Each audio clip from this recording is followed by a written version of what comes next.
Kejutan baru muncul dalam kasus gadis 11 tahun dari Connecticut yang diduga dibunuh dan ditemukan di kotak belakang rumah kosong. Tunggu, sama saja itu aku. Berbaliklah. Kenapa kamu taruh tanganmu di belakang? Tangan mereka ada di bawah kita. Kami akan jelaskan padamu. Ibu gadis itu, bibinya, dan mantan pacar ibunya semuanya menghadapi dakwaan terkait kematiannya dan diduga menyembunyikan jasad gadis itu selama lebih dari 1 tahun. Kini, 2 tersangka didakwa tambahan karena diduga menutupi kasus ini. Dan jika Anda pikir tak bisa lagi kehilangan rasa hormat terhadap para tersangka kejahatan mengerikan ini, tunggu sampai saya memberitahu Anda temuan baru dari penyelidikan. Kami membahas kasus dari Law and Crime. Saya Chris Stewart.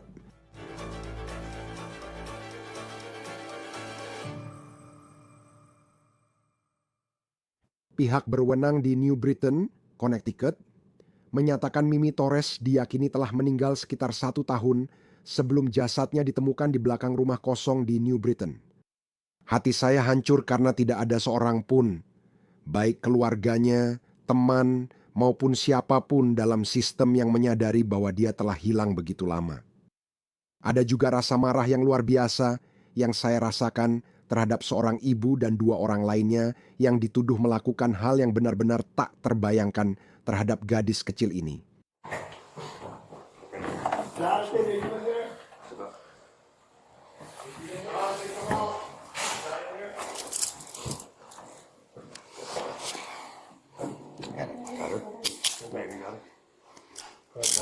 Ini rekaman Carla Garcia, ibu korban, diproses di kantor polisi New Britain setelah jenazah putrinya ditemukan di belakang rumah kosong pada 8 Oktober. Parah banget, bro. Ini adalah mantan pacar Garcia. Namanya Jonathan Nanita. Ini adalah dia saat ditangkap beberapa hari setelah tubuh Mimi ditemukan. Tunggu, orang yang sama? Itu aku. Ya, Kenapa kamu letakkan tangan di belakang saat di depan kami? untuk apa yang akan kami jelaskan kepadamu adalah tentang ponselku. Dan ini adalah video dari Bibi Torres, Jacqueline Garcia, yang juga ikut ditangkap.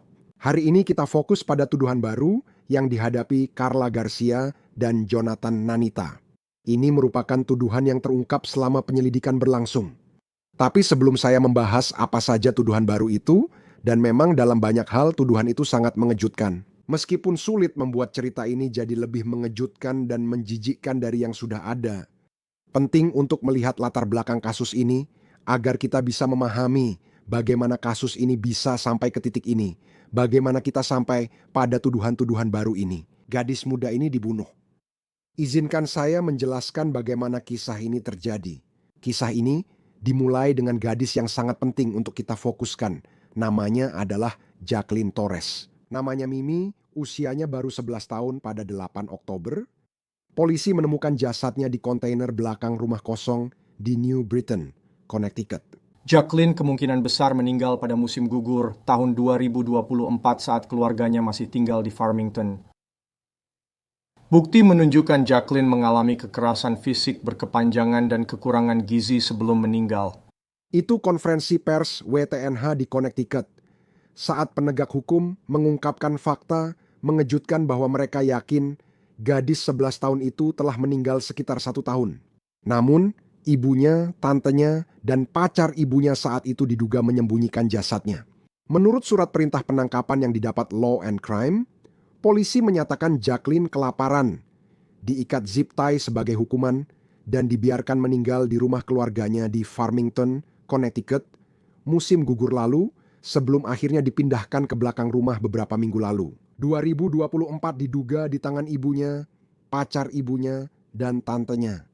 Jenazahnya diduga disembunyikan berbulan-bulan di ruang bawah tanah rumah Farmington. Sekarang, inilah rumah kosong di New Britain tempat jenazahnya ditemukan. Baunya sangat menyengat hingga penyelidik menyebut orang dewasa di sana memilih menginap di hotel saat diduga menyembunyikan rahasia ini. Mereka diduga memindahkan jenazah Jacqueline ke kotak penyimpanan yang dilapisi kantong sampah, spray, dan bubuk putih untuk menutupi bau. Sekarang, ketika cerita ini pertama kali mencuat, saya ingat betapa banyak orang di New Britain yang mengatakan bahwa mereka tahu siapa yang bertanggung jawab. Saat itu belum terjadi penangkapan. Di mana keponakanku? Itu adalah video yang viral di media sosial tentang Ibu Jacqueline, Carla, yang ditahan tak lama setelah jenazah Mimi ditemukan. Dan ini adalah video yang kabarnya diambil oleh anggota keluarga, lalu diunggah ke Facebook dan dibagikan berkali-kali dalam minggu-minggu berikutnya. Kami mendapat video dari polisi New Britain yang memperlihatkan Carla diproses di kantor polisi pada malam 8 November. Tapi itu bukan untuk ditangkap. Tapi itu karena dia sedang dilindungi oleh polisi dari kemarahan publik. Saya ingin kamu mendengarkan apa yang dikatakan Carla kepada polisi dan di mana dia mengaku putrinya berada, dan ingat polisi mengatakan dia tahu persis apa yang terjadi. Siapa namamu tadi? Carla, Rosalie Garcia. Garcia. Saya ingin bicara sebentar. Saya dengar dari Barcelona. Saya Jafri. Kamu sudah di sini cukup lama. Saya tahu saya sudah di sini cukup lama. Saya tidak akan. Kamu baik-baik saja. Saya tidak ada di sana. Jadi saya dengar situasinya agak tegang dan mungkin kamu ingin pergi ke tempat yang lebih aman. Terdengar benar? Baik, saat ini kamu tidak ditahan. Kami membawamu ke sini untuk menyelamatkanmu dari bahaya dan membawamu ke tempat aman. Aku tidak aman. Ya, maksudku sekarang kamu aman. Tapi kalau aku pergi dari sini, aku tidak aman. Benar, aku mengerti maksudmu, tapi kamu tidak sedang ditahan. Aku tidak mau pergi karena tak aman. Oke, kamu tidak harus pergi dari sini, tapi aku ingin kamu tahu bahwa kamu tidak sedang ditahan. Aku yakin tidak ditahan karena tak berbuat salah. Oke. Maksudku, aku bukan kebenarannya. Karena kalau aku peduli, aku akan bilang aku benar-benar tidak peduli. Aku siap untuk apa saja. Kami ingin berbicara denganmu. Aku siap untuk bicara. Oke, tunggu 2 detik lalu kita mulai dan keluarkan kamu dari kotak. Tapi sebaiknya kamu pergi mengambil mereka. Oke, kamu bisa, aku tidak apa-apa, nanti kita cari solusi.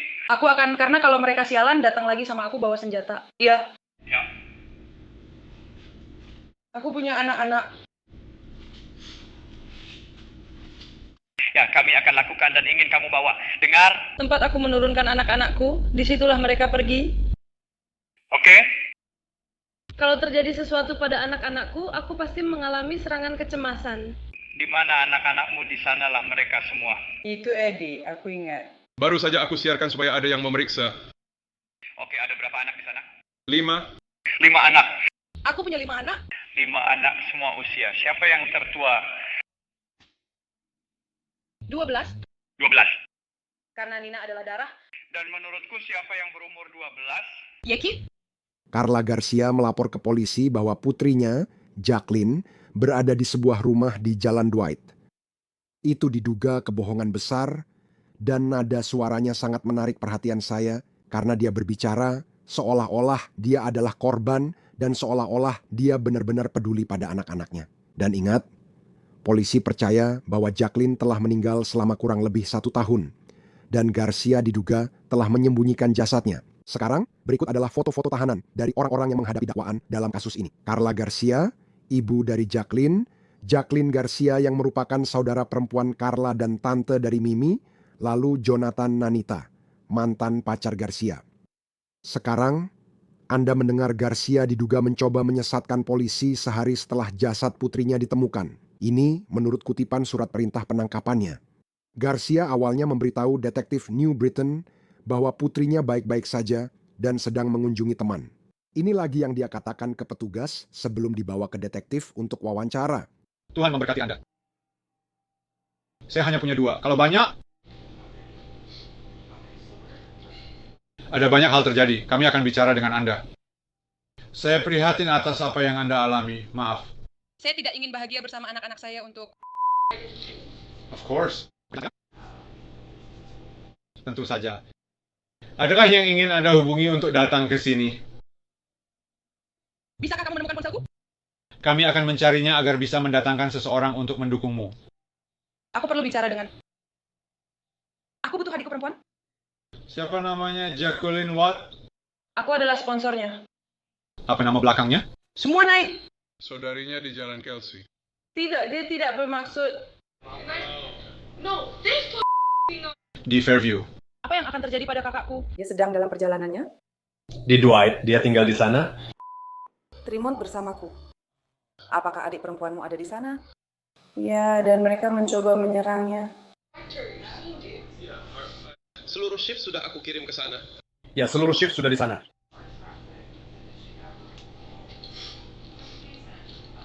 Garcia mengatakan pada pihak berwenang, anak-anaknya seharusnya di rumah sepupu mereka di Jalan Dwight, New Britain. Namun, polisi tak menemukan Jacqueline saat memeriksa rumah itu. Menurut surat pernyataannya, detektif mengatakan kepadanya dalam sebuah wawancara yang videonya belum kami miliki, di mana polisi mengatakan Garcia tampak terkejut ketika diberitahu bahwa detektif tidak dapat menemukan putrinya. Garcia dilaporkan berulang kali berpura-pura terkejut. Selama percakapan, dia bilang seperti, kutip, "Apa maksudmu?" Dia bilang semua anaknya seharusnya di rumah di Jalan Dwight dan mengklaim mereka memang ada di sana saat dia pergi. Saat ditanya apakah Jacqueline bisa bersama teman atau diantar ke tempat lain, Garcia menegaskan tidak. Itu terjadi lagi pada 9 Oktober, lalu pada 11 Oktober, polisi tampaknya sudah cukup dengan wanita ini dan ceritanya. Dan mereka mendatangi rumahnya saat dia bersama saudara perempuannya. Saat itulah mereka ditangkap. Dalam rekaman kamera tubuh terbaru, polisi datang ke rumah itu mencari Jonathan Denita. Namun ia tidak ditemukan di sana. Anda bisa lihat Carla Garcia sedang menelepon saat petugas membuka pintu.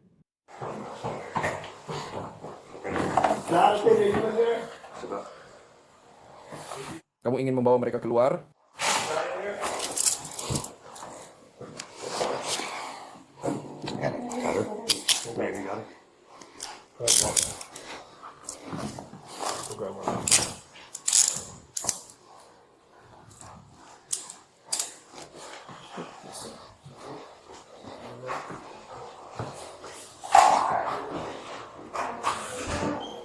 Polisi lalu menggeledah rumah mereka, dan ini adalah rekaman kamera tubuh dari petugas pertama yang masuk ke pintu untuk menangkap Bibi Mimi Torres.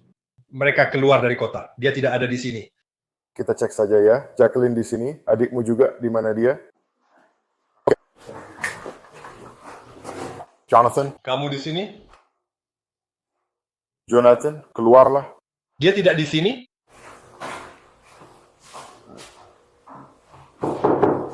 Apakah dia di sini? Tidak, kami belum melihatnya.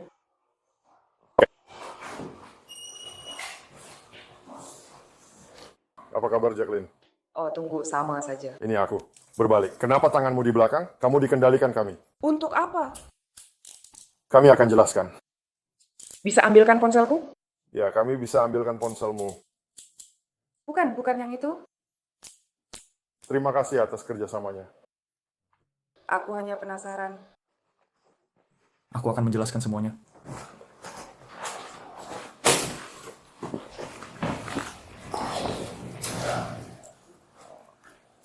Bagus, kamu nyaman di sini. Paps. Apakah itu tidak apa-apa untuk saat ini? Kamu bawa sesuatu? Bisa tolong ambilkan ponselku? Iya, di mana? Yang mana itu? Yang ini? Oh, itu ponselmu? Bukan, itu ada di ponselku. Oh, itu ponsel siapa? Itu temanku? Oke, silakan duduk saja. Bagus. Ya, yang itu.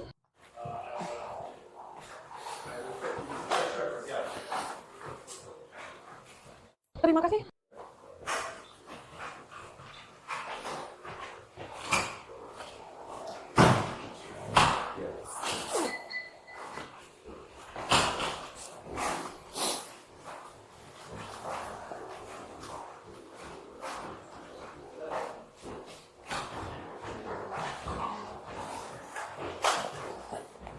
Seseorang mengambil anjing-anjing itu.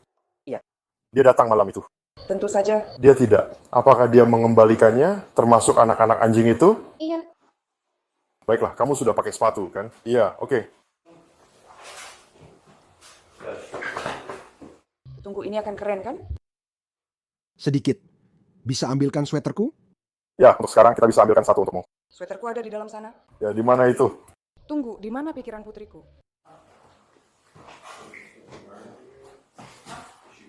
Tidak sebanyak itu. Ada apa? Kemarin benar-benar membuat mual. Dia memberikannya padaku. Ya, jadi aku rasa dia tidak mengatakan apa-apa.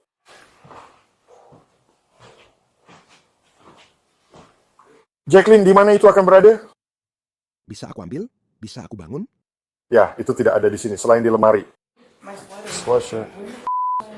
Aku punya beberapa. Cek dulu, itu mungkin milik saudara perempuanku. Mobil di atas meja rias.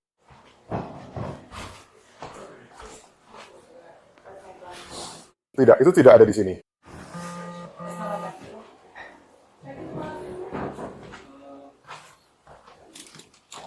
Bisa aku kasih yang merah ini saja?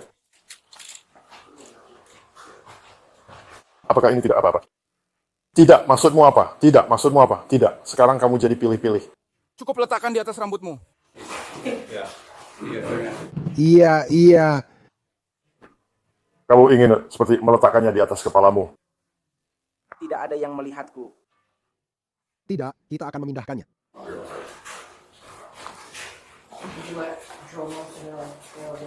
Turunkan sampai ke bawah. Di dalam saku saya,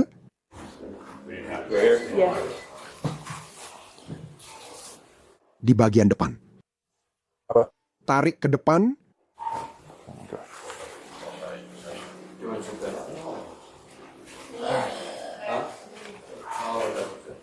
Boleh aku taruh lenganku di bawah mantel-mantel ini? Mereka sudah terangkat. Kita sedang apa? Ya, nanti kita atur lagi. Setelah kita turun, kamu juga akan masuk ke mobil yang hangat. Ya. Kita panaskan di dalam? Aku nggak bisa. Kamu punya kunci, kembali saja ke pintu belakang. Enggak, kita akan menguncinya. Iya, tapi kita pakai koreknya saja. Iya, dia sudah pergi. Dia sedang membelikan kita makanan. Aku akan memegang lenganmu saat kita berjalan turun supaya kamu tidak jatuh. Oke. Apa yang kamu bilang? Tidak, itu menyenangkan. Ya, karena aku tidak ingin kamu pergi. Kamu tidak punya apa-apa. Ya, pelan-pelan saja saat kita sampai di tangga. Segera minggu depan. Apa aku tidak tahu pintu tetanggaku yang satu dengan aku? Aku tidak tahu, tidak tahu.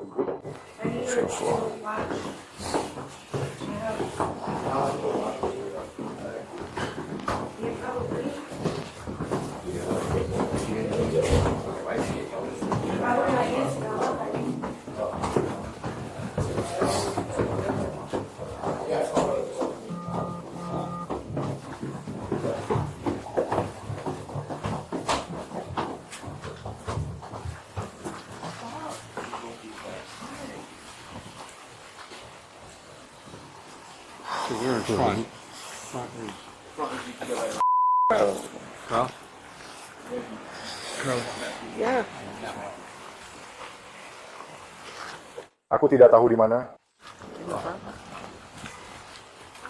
Apakah kita perlu mengangkut sesuatu atau semuanya dikerjakan di sini? Jacqueline, ke sini. Tunggu, aku tinggi, aku tua dan tinggi, jadi aku akan memberimu lebih banyak ruang. Baiklah.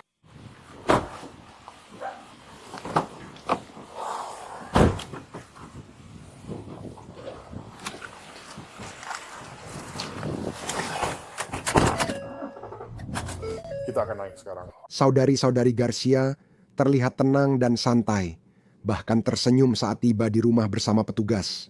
Tersangka ketiga yang ditangkap adalah mantan pacar Carla Garcia, Jonathan Ninita. Dan kamu mendengar polisi menanyakan tentang dia. Malam saat mereka masuk rumah Carla dan menahan Jacqueline, saudara perempuan Carla sekaligus Tante Mimi. Ini adalah rekaman video Jonathan Ninita di pengadilan setelah penangkapannya, dan di sini dia sedang dibawa ke tahanan sehari setelah saudara perempuan Garcia dibawa masuk. Ayo. Aku kembali. Dia bawa senjata. Aku tidak tahu. Aku nggak tahu. Berikan daftar itu pada kami. Oke, Scotty akan pergi. Kita punya satu stok lampu. Oke. Tunggu sebentar. Tunggu sebentar, pindahkan itu ke belakang, tarik dia keluar. Masukkan dia ke borgol, pasang borgol dulu. Pertama. Wajahku? Tahu. Wajahku, aku tidak bisa merasakan wajahku. Aku berdarah. Tunggu. Siapa namamu? Jonathan? Jonathan? Apa? Nalita? Bukan itu. Apa itu? Jonathan Alita. Jonathan Alita, berenang? Mau menariknya keluar? Tarik dia keluar, oke. Bawa dia ke arahmu, seret dia mendekat.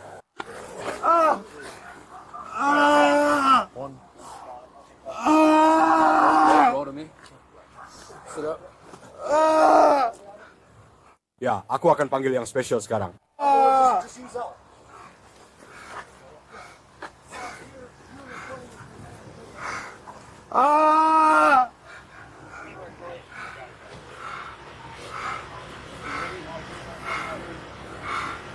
Look at me.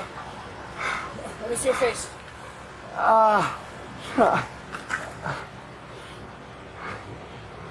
We'll call managers. Kenapa kalian tendang aku dan segala macam? Memukuli aku? Kasih tanganmu.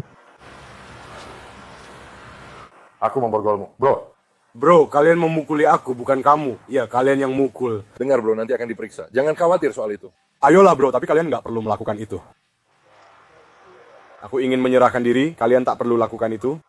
Menyerahkan diri. Kalian tak perlu melakukan apapun. Kamu seharusnya sudah menyerahkan diri dari tadi. Aku mau bilang, kalian nggak harus melakukan semua itu bro. Aku bahkan nggak melakukan itu ke cewek itu bro, aku nggak. Aku di sini cuma mau membersihkan namaku. Kamu akan punya waktumu untuk bicara, bro.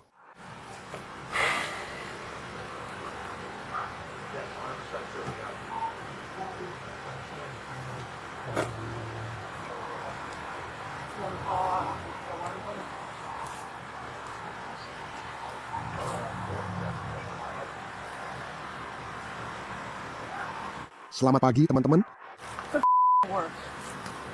Aku tadinya mau bilang pada diriku sendiri, Ya jelas memang terlihat seperti itu. John, besok. tapi itu selalu besok. Kamu sudah punya waktumu, kawan?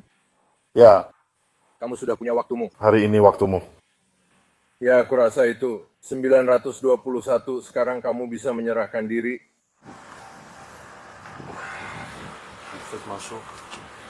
Mengerti? Kalian sebenarnya tidak perlu melakukan itu, kan? Kamu, Smart, pergi lalu menabrak 2 mobil kami. Keren. Oh, 2 telepon mobil. Tadi, Aku tidak menghancurkannya, aku pergi. Kalau mau menyerah, kenapa tidak berhenti di New Britain? Berhenti di situ? waktu kalian masuk ke Big Sky, Waktu kalian datang, Iya, waktu kami datang, saat kalian ke New Britain, aku yang pergi. Aku menabrakmu. kenapa kamu tidak berhenti dan menyerah? Ayo bro, orang-orang sampai lompat menghindar dan shh.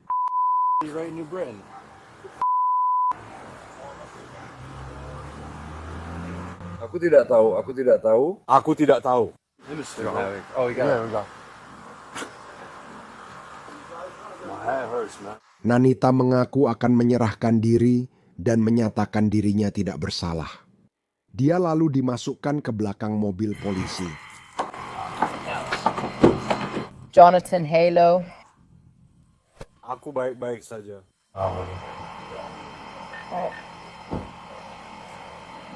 Kamu membuat kekacauan, temanku. Kita tidak akan membahasnya, oke? Apakah kamu butuh perhatian medis? Itu sudah datang. Mereka sudah melakukannya dengan baik? Baiklah. Iya.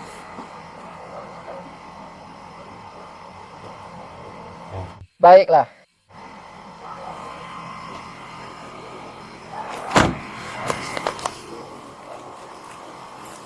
Pada titik ini, kamu bisa melihat ketiga tersangka. Apakah mereka mengaku tak bersalah atau santai saat ditangkap atas kejahatan mengerikan? Saat diwawancarai polisi, Carla Garcia berusaha menuduh mantan suaminya. Dia menyatakan mantan suaminya bertanggung jawab atas kejadian pada putrinya. Menurut surat penangkapan, saat ditanya, Garcia awalnya menyangkal tahu, lalu mengaku itu ulah Yonatan, Nanita. Dia takut memberitahu polisi karena khawatir Nanita akan membunuh dirinya atau anak-anak. Dia mengklaim bahwa terakhir kali dia melihat Jacqueline, putrinya sendiri, adalah 8 bulan sebelumnya. Dan itu terjadi di rumah mereka di Farmington, jadi bahkan bukan di tempat di mana mereka tinggal sebelumnya. Jadi itu terjadi sekitar bulan Februari tahun ini, 2025, dan itu penting untuk diingat. Saat kita membahas tuduhan baru yang kini dihadapi dia dan Nanita. Dia menuduh bahwa Nanita tidak menyukai Mimi Torres karena dia membuat Garcia depresi dan Jacqueline tidak menyukai hal itu. Garcia sedang hamil anak lain. Lalu Garcia menceritakan secara rinci dan penuh kekerasan tentang kematian putrinya yang menurutnya dimulai ketika Jacqueline, si gadis kecil, meletakkan tangannya pada dirinya. Polisi menyatakan bahwa pada Oktober 2024, dia memberitahu mereka sedang bertengkar dengan putrinya di tangga. Kutipan, Jacqueline melemparnya ke bawah tangga. Sekali lagi, wanita dewasa ini mengatakan putrinya yang berusia 11 atau 12 tahun menyerangnya. Garcia, kutipan menjelaskan bahwa dia sedang hamil 6 bulan saat itu. Garcia mengklaim bahwa setelah didorong putrinya, Nanita marah dan menyerang Jacqueline menurut surat pernyataan. Kutipan, Garcia menyatakan Jacqueline berdarah sedikit dan dia masih bergerak. Garcia menyatakan bahwa Nanita kemudian mengangkat Jacqueline dan melemparkannya ke bawah tangga kedua yang menuju ke ruang bawah tanah. Dia bilang pada polisi bahwa Nanitsa mengatakan telah memasukkan Jacqueline ke tas dan melakukan hal buruk padanya. Sekarang, Carla Garcia bersikeras bahwa dia tidak ada hubungannya dengan kematian putrinya. Setelah penangkapannya, polisi menghadapkan Garcia dengan temuan dari pemeriksa medis. Hasil autopsi tidak menemukan tanda-tanda jelas trauma baru-baru ini, tetapi mencatat adanya kekurangan gizi yang parah dan berkepanjangan. Ini bertentangan langsung dengan cerita Garcia soal kematian berdarah di tangga. Polisi kemudian menunjukkan bukti foto hasil autopsi dan cerita Garcia runtuh. Menurut surat pernyataan, dia mulai mengakui bahwa dia diduga berperan dalam kematian putrinya. Saat dia diperlihatkan foto Jacqueline yang terikat tali dan terbaring di alas tipis, kutip, dia kemudian mengakui bahwa dia memang memasang tali pengikat pada Jacqueline sebanyak 2 kali setelah diperintahkan oleh Nanita. Garcia juga mengakui bahwa dia dipaksa oleh Nanita untuk menahan makanan dari Jacqueline. Tapi kemudian, ceritanya tidak hanya tentang dipaksa oleh Nanita saja, kutipannya. Garcia kemudian mengakui bahwa dia dan Nanita bersama-sama memperlakukan Jacqueline dengan buruk karena Jacqueline dianggap nakal. Dia tidak mendengarkan, dia tidak menghormati mereka. Garcia melanjutkan dengan mengatakan bahwa Jacqueline melakukan hal-hal yang seharusnya tidak dia lakukan, termasuk memukul anak-anak lain, masuk ke mobil orang, dan sekarang punya 5 pacar. Garcia kemudian memberikan keterangan baru tentang kematian Jacqueline yang sesuai dengan kondisi kelaparan dan mengatakan kepada polisi kutipan berikut. Mereka tidak memberi makanan pada Jacqueline sekitar 2 minggu sebelum ia meninggal. Dia menyatakan bahwa Jacqueline meninggal di tempat tidurnya, tetapi dia tidak yakin kapan tepatnya, katanya. Nanita memindahkan jenazah ke ruang bawah tanah hingga baunya tak tertahankan. Lalu mereka menginap di hotel bersama teman-teman. Dia mengakui bahwa ketika mereka pindah dari Farmington, Connecticut ke New Britain yang merupakan kota yang letaknya cukup dekat, Nanita memindahkan jenazah Jacqueline. Menurut polisi, berikut rekaman kamera tubuh polisi dari 29 Desember 2024. Jadi kita mundur cukup jauh ke belakang. Tapi inilah saat polisi Farmington, Connecticut merespons gangguan di rumah tempat Nanita tinggal. Carla Garcia. Hai, apa kabar? Saya baik.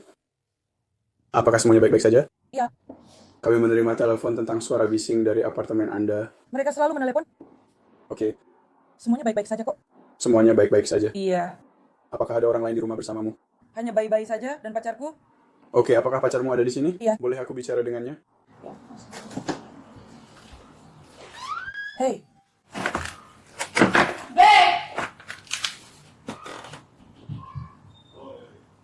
Dia hanya ingin memastikan semuanya baik-baik saja. Kamu baik-baik saja? Iya, aku tadi hamil. Hanya sepatu bot, tau? Para petugas tampak tenang. Mereka sedang mengobrol dengan Carla dan pacarnya, Nanita. Istriku sedang mencoba bermain ayunan kecilnya, aku akan mencoba menenangkannya. Oke, hal-hal seperti ini memang terjadi? Aku sudah di ujung, jadi ini sulit. Baiklah, aku belum bertemu kalian. Cepat, aku akan menuliskan nama kalian, bilang aku sudah bicara, lalu pergi dari sini, oke? Hai, bilang hai sayang. Semua baik, tidak apa-apa. Berapa umurmu? Bilang 3. 32. Nah, begitu. Oke.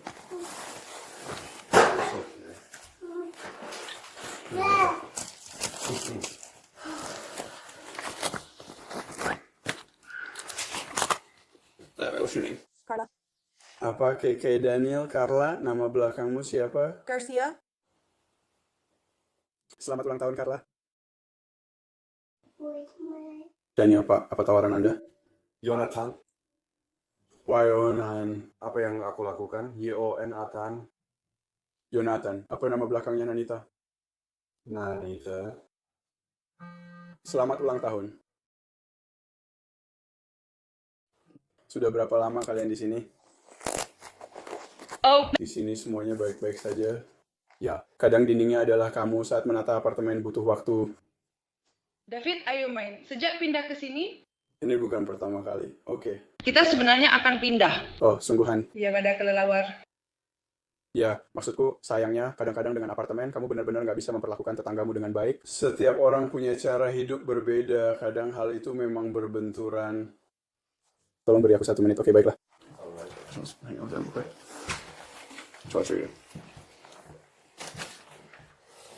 Untuk apa nama kalian? Kalian punya masalah dengan tetangga atau hal semacam itu? Hanya suara kedua? Pertama, nama belakang Garcia, ejaan umum. Nama depan Carla, Karla.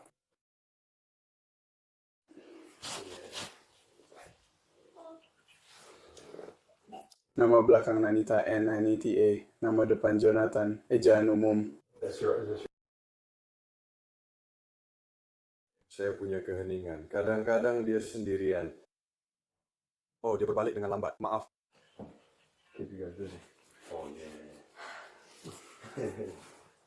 Kalian berhasil.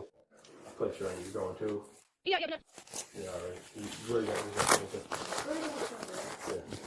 Itu lebih baik. Kami dari New Britain, di sana kami tidak punya keluhan. Ya, itu daerah yang agak berbeda. Orang-orang di sana sedikit lebih jarang ingin menelepon karena suara bising dan hal-hal seperti itu. Ini adalah interaksi dengan polisi yang sebenarnya terjadi beberapa minggu setelah Mimi Torres dibunuh. Jenazahnya diduga masih di rumah saat polisi berbicara. Saat Carla Garcia beberapa kali mengubah pernyataannya ke polisi dan cenderung menyalahkan mantan pacarnya, mantannya juga memberikan versinya sendiri ke polisi. Polisi kini menyatakan Nanita mengaku memindahkan tas berisi jenazah Mimi, tapi dia menggambarkannya hanya sebagai bantuan sederhana untuk Garcia. Dia mengatakan kepada polisi, kutipan, Garcia menghubunginya dan memintanya untuk membuang tas jinjing yang berada di luar gedung apartemennya dekat tempat sampah.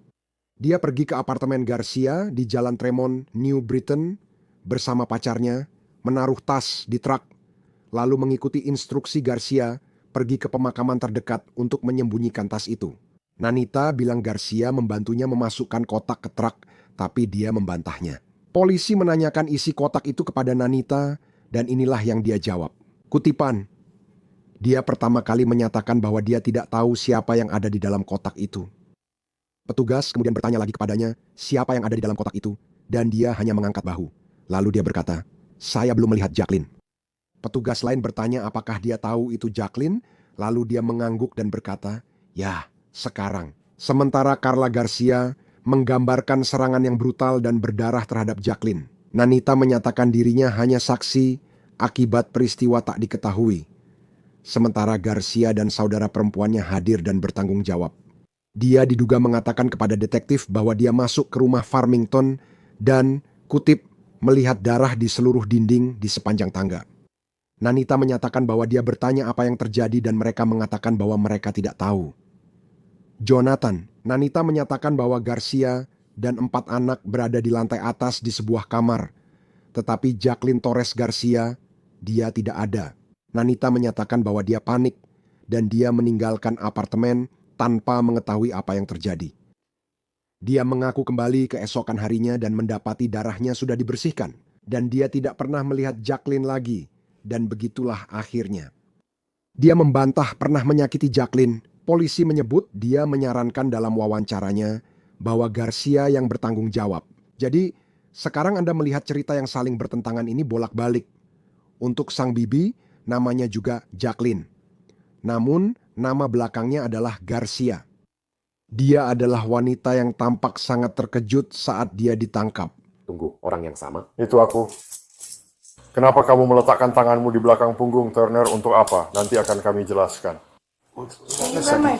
Surat penangkapan mengungkapkan dia bukan sekadar saksi atas penyiksaan keponakannya. Namun, menurut polisi, Dia adalah peserta aktif yang mendokumentasikan kondisi mengerikan tersebut dan, menurut pengakuannya sendiri, menyaksikan penelantaran itu terjadi.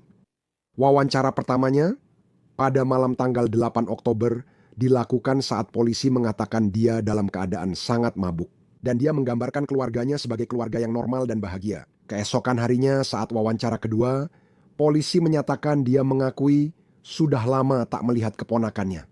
Kutipan, Jacqueline mengatakan baru tahu semuanya kemarin, namun mengaku sudah berbulan-bulan tidak melihat Jacqueline. Wawancara berubah ketika detektif lain masuk dan memberitahu Jacqueline bahwa saudara perempuannya, Carla, mengaku hadir saat pelecehan terjadi. Mengambil foto Mimi yang terikat tali zip. Dihadapkan dengan hal ini, pembelaan sang bibi runtuh. Dia mengonfirmasi detail mengerikan kehidupan Mimi, dan menurut surat pernyataan, Jacqueline Garcia menyatakan keponakannya Jacqueline tidak diberi makan, serta dipaksa berdiri di pojok.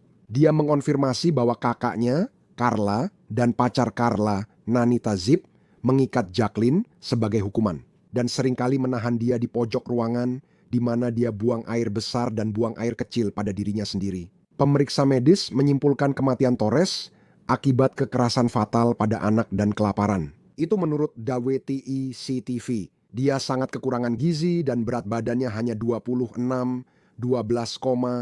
kg menurut polisi. Ingat, gadis ini berusia sekitar 11 atau 12 tahun. Jacqueline kemudian mengakui dugaan keterlibatannya sendiri secara aktif dalam penyiksaan tersebut. Tantenya, namun kini ia berusaha mengurangi keterlibatannya, katanya. Kutipannya, dia bukan yang mengusulkan penggunaan kabel pengikat, Jonathan yang melakukannya. Tantenya mengaku pernah melihat keponakannya diikat kabel pengikat beberapa kali. Dia juga menyatakan bahwa Mimi selalu berada di pojok rumah dan bahwa kabel pengikat itu mulai digunakan pada akhirnya. Akhir adalah istilah yang dia gunakan. Sekarang, ketiga orang ini berada di balik jeruji besi, masing-masing menghadapi daftar panjang dakwaan. Carla Garcia dan Yonatan Nanita didakwa pembunuhan dengan keadaan khusus, konspirasi pembunuhan, membahayakan anak, penahanan ilegal, kekejaman terhadap anak, dan menghilangkan barang bukti. Nanita baru-baru ini dikenai dakwaan menghilangkan barang bukti bersama dengan dakwaan lain, yaitu pelanggaran peraturan terkait penanganan jenazah. Dia dan Garcia kini ditahan dengan jaminan 5 juta. Lalu bagaimana dengan bibi, Jacqueline Garcia? Dia didakwa kekejaman terhadap orang, penahanan ilegal, tindakan sembrono, dan beberapa tuduhan membahayakan anak. Dia ditahan dengan jaminan 1 juta dolar. Tapi cerita ini bukan hanya tentang dugaan pembunuhan seorang gadis kecil, melainkan bagaimana kematiannya bisa ditutupi begitu lama sampai sekarang. Keluarga ini sudah dikenal oleh Departemen Kesejahteraan Anak dan Layanan Sosial. WFSB-TV melaporkan bahwa saat Mimi lahir, ibunya sedang di pusat penahanan. Mereka juga menyatakan telah menyelidiki kekhawatiran terkait saudari Torres. Pada bulan Januari tahun ini, Carla Garcia memberitahu pihak berwenang bahwa Mimi Torres sedang menjalani sekolah di rumah dan bahwa dia sedang berada di luar negara bagian. Departemen Kesejahteraan Anak sebenarnya ingin melakukan panggilan video untuk memastikan bahwa Jacqueline baik-baik saja, dan bagian ini benar-benar sangat mengejutkan. Departemen Kesejahteraan Anak mengklaim Carla Garcia memakai anak lain untuk berpura-pura jadi Jacqueline saat panggilan itu setelah Jacqueline meninggal. Departemen Kesejahteraan Anak menyatakan Jacqueline sudah menghadiri 3 janji medis sejak 2020.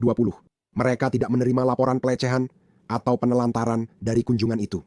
Sekarang, polisi menduga Carla dan Jonathan tidak hanya berbohong tentang Mimi, tetapi juga mengumpulkan uang dari kebohongan itu. Ini rekaman video mereka di pengadilan pada 14 November. Carla dan Jonathan kini didakwa lagi karena diduga memakai kebohongan itu demi mendapat manfaat Snap. WFSB di Connecticut melaporkan bahwa setelah jasad Mimi ditemukan pada Oktober 2025, polisi menghubungi layanan sosial.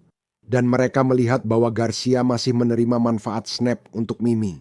Garcia ternyata telah mengambil uang Snap sejak tahun 2020. Pada bulan Januari tahun ini, Garcia diduga mengajukan formulir untuk memperbarui manfaat tersebut.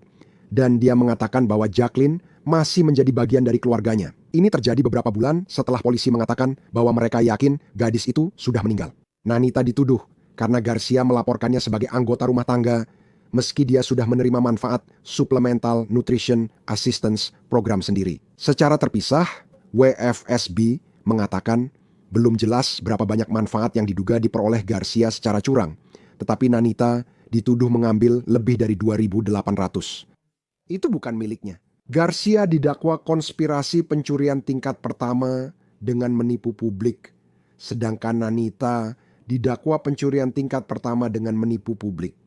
Mereka juga didakwa membuat pernyataan palsu. Tentu saja itu bagian dari ceritanya.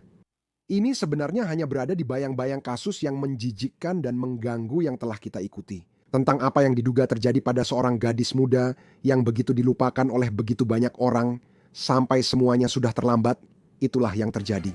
Di episode On The Case kali ini dari Law and Crime, jangan lupa berlangganan di YouTube dan Spotify. Saya Chris Stewart, sampai jumpa.